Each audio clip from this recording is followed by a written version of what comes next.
Romo ingin membawakan tema tentang bagaimana mengenal kuasa Roh Kudus, terutama saat kita menghadapi godaan-godaan dari roh jahat. Nah, teman-teman yang terkasih dalam Kristus, ada 3 poin yang ingin saya bagikan kepada Anda pada hari ini. Yang pertama sekali, kita mengenal bahwa hidup itu selalu punya godaan. Walaupun kita semua sudah dibaptis, tetapi karena kita masih memiliki daging, kita masih memiliki tulang, kita menyadari bahwa ada tuntutan-tuntutan dasariah kedagingan yang kadang-kadang menggoda kita untuk hidup di luar Allah. Jangankan kita yang memiliki dosa asal, bahkan 2 manusia pertama yang tidak punya dosa pun diciptakan dengan begitu sempurna sesuai dengan kodrat Allah pun bisa berdosa. Mereka mengikuti kedagingan mereka, mereka mengikuti godaan si ular untuk menjadi sama seperti Allah. Nah, rupa-rupanya kecenderungan kita untuk berbuat dosa, yang dalam bahasa lain disebut sebagai dosa asal, memang sudah dihapuskan, ditebus dengan rahmat baptisan. Tetapi pertanyaannya, apakah kita masih bisa berdosa? Oh, tentu saja kita masih bisa berdosa. Maka yang ingin saya katakan pada Anda adalah, kalau Anda sedang digoda, Anda bisa minta kuasa Roh Kudus untuk menuntun hidup Anda. Itu yang pertama yang ingin saya sampaikan. Karena ciri orang hidup dalam kuasa Roh Kudus adalah apa? Adalah apa yang diajarkan oleh Santo Yohanes. Kalau engkau mengasihiku, engkau akan menuruti apa yang kuperintahkan kepadamu. If you love me, you will keep my commandments. Itu ajaran Kristus. Maka kalau kita ingin hidup dalam hadirat Roh Kudus, satu hal yang bisa kita minta kepadanya adalah, Roh Kudus, bantu saya untuk ingat menjaga perintah Yesus. Jadi saudari-saudaraku yang diberkati Tuhan, memang tidak mudah ya untuk ingat apa yang diperintahkan oleh Tuhan. Ada begitu banyak perintah diberikan kepada kita. Tapi semua perintah itu berpusat pada 2 hal. Kasihilah Tuhan Allahmu dengan segenap hatimu, dengan segenap budimu, dengan segenap jiwamu, dan kasihlah sesamamu manusia seperti engkau mengasihi dirimu sendiri.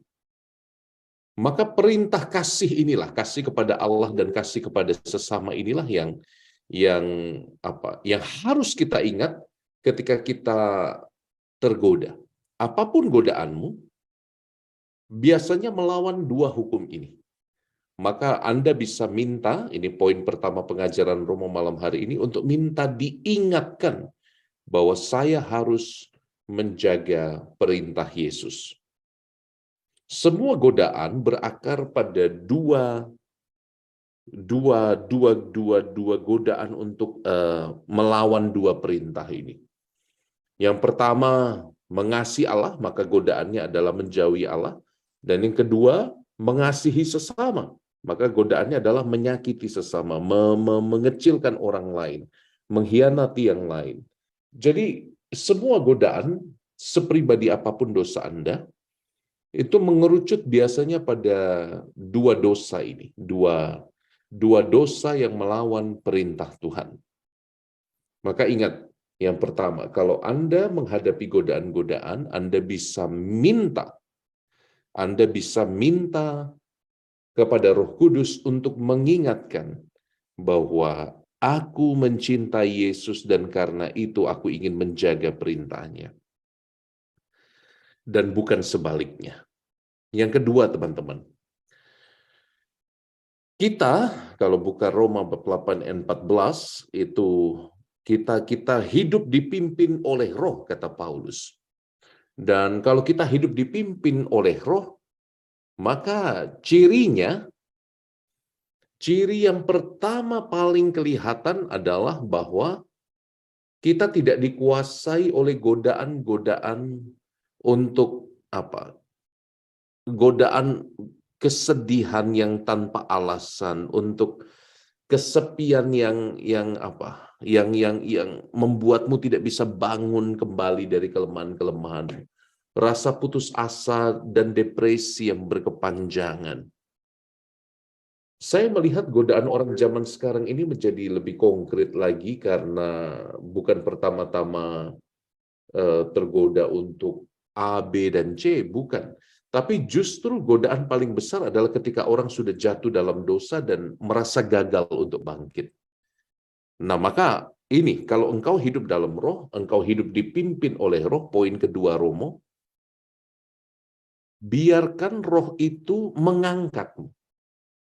Salah satu ciri roh jahat adalah bahwa dia menegur kita, dia menghakimi kita, dan sampai sini mirip dengan Roh Kudus, karena Roh Kudus kalau kita buat dosa, terus suara hatinya juga digedor-gedor.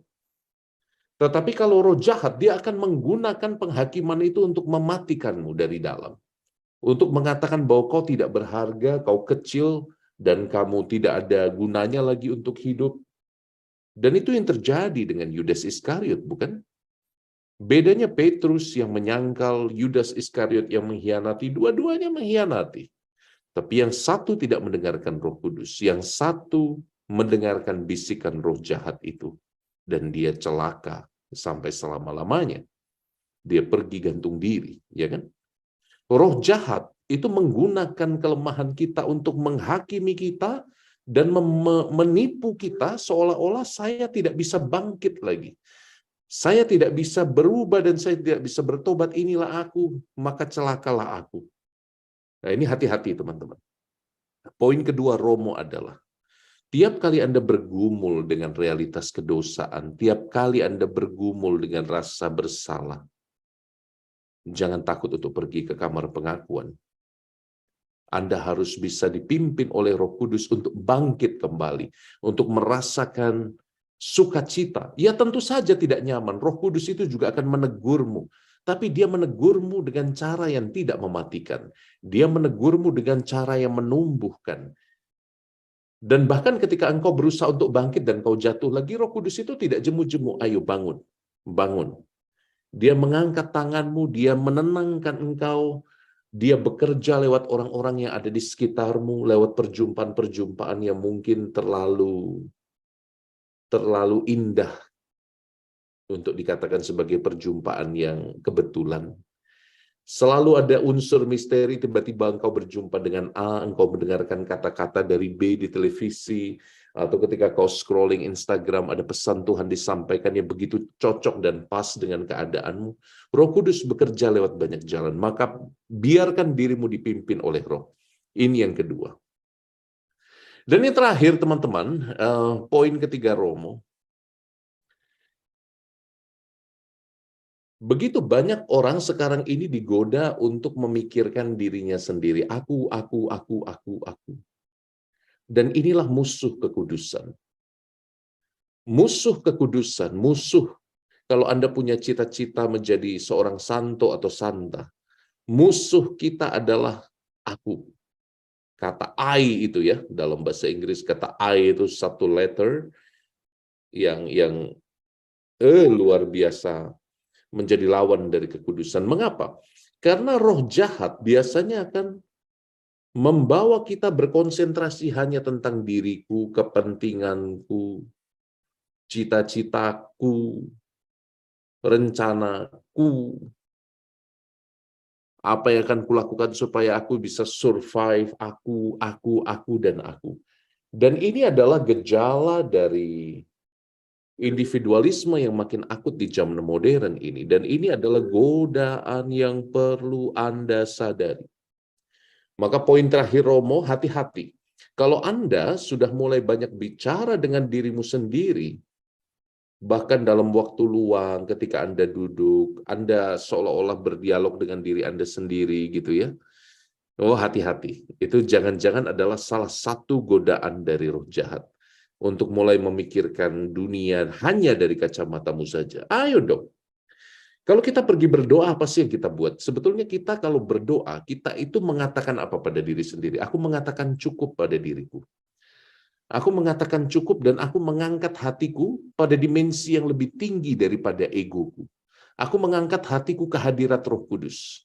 Aku mengangkat hatiku ke wilayah yang lebih tinggi, di mana aku punya kapasitas untuk bahkan menunda keinginanku, untuk bahkan meninggalkan apa yang kuinginkan, apa yang kukejar, demi nilai yang lebih tinggi.